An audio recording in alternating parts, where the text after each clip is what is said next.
ఓం సాయిరామ్. విజయవాడ పట్టణంలో రమేష్ అనే ఒక వ్యక్తి కరోనా ప్రభావం వల్ల ఉద్యోగాన్ని కోల్పోయి ఒక టిఫిన్ సెంటర్ పెట్టుకున్నాడు.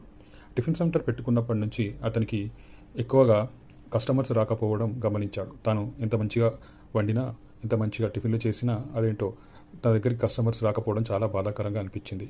ఏం చేయాలని అర్థం అవ్వడం లేదు. తను ఒకటి మాత్రం రోజు చేస్తుండేవాడు. అదేంటంటే బాబాకి తాను చేసినటువంటి ఆ టిఫిన్లో ఒకటి తన దగ్గర పెట్టి దాన్ని నైవేద్యంగా సమర్పించేవాడు. మరి కోరుకునేవాడు, బాబా ఇక నుంచి నాకు ఈ కస్టమర్స్ని తెప్పించే బాధ్యత నీదే. ఇక నా వల్ల అవ్వడం లేదు. నా జీవనోపాధి అంతా నువ్వే చూసుకోవాలని చెప్పి అంతా నీపైనే భారం వేస్తున్నానని చెప్పి నైవేద్యం పెట్టి దండం పెట్టుకునేవాడు. అలా 2 రోజులు గడిచిన తర్వాత ఒక యువతి ఆ రోజు టిఫిన్ తినడానికి వచ్చింది. ఆమె ఏం టిఫిన్స్ మీ దగ్గర ఉన్నాయి అంటే అన్నీ ఉన్నాయని చెప్పాడు. ఓకే అండి అని చెప్పి తాను ఒక టిఫిన్ ఆర్డర్ చేసి తింది. అట్లని తనకు బాగా నచ్చాయి.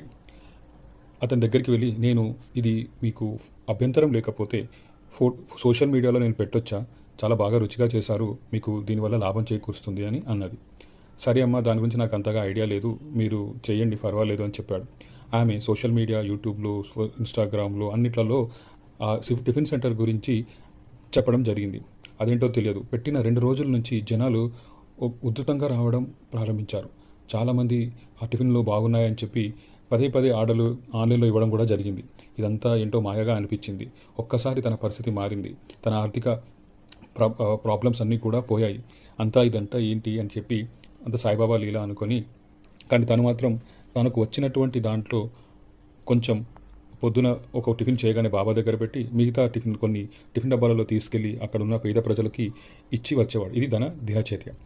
ఈ విధంగా ప్రతిరోజు తనకి కస్టమర్లు రావడం, ఆ విధంగా అతని యొక్క బాధలన్నీ తీరిపోవడం అంతా సాయిబాబా లీలా అనుకొని దండం పెట్టుకునేవాడు. సరే, ఇదంతా ఇలా ఉండగా ఇంతకీ ఆ వచ్చిన అమ్మాయి పేరు ఏంటి అని సోషల్ మీడియాలో వెతకడం ప్రారంభించాడు. అప్పుడు తెలిసింది ఆమె అకౌంట్ పేరు సాయి అమృత అని. ఓం సాయిరామ్.